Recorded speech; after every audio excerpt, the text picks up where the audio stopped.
1045 The Team, 1045theteam.com, Armen and Levack. We now have, for the first time on the show, our very own 1045 The Team Mets reporter, Kevin Wallsh. Kevin was there last night when that surreal scene took place.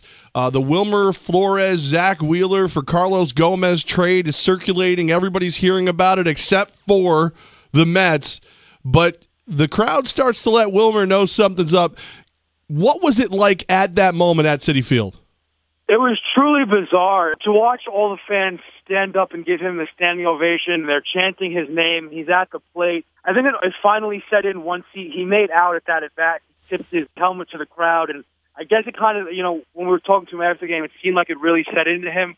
But I don't think he had any idea until he stepped up to bat. Was it just everybody was checking their phones, and sure enough, one by one, you could feel the crowd kind of turn to the almost victory final lap celebration of Wilmer Flores with the NY on his hat?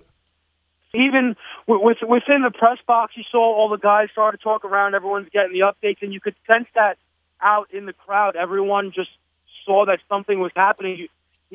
For Wednesday night, not a lot of people there, but you saw that the crowd started to buzz with the trade rumors swirling around, and once Flores got the bat, the crowd really came to life to give him that standing ovation, to thank him for his time there, and it really overwhelmed Flores, and it was very, very interesting to see just how much the social media took control of that stadium. 1045 The Team Mets reporter Kevin Wallsh. Kev, while you're in the post-game with Terry Collins, how much of that felt like you were being scolded by your grandfather?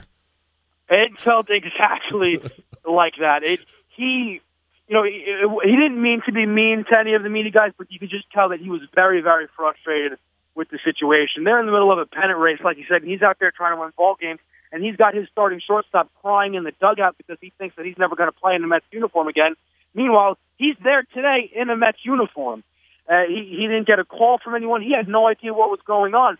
Everyone else knew what was going on almost, it felt like, but him.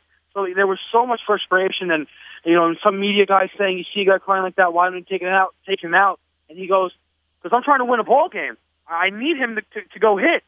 And you could tell that he was very, very frustrated with the situation.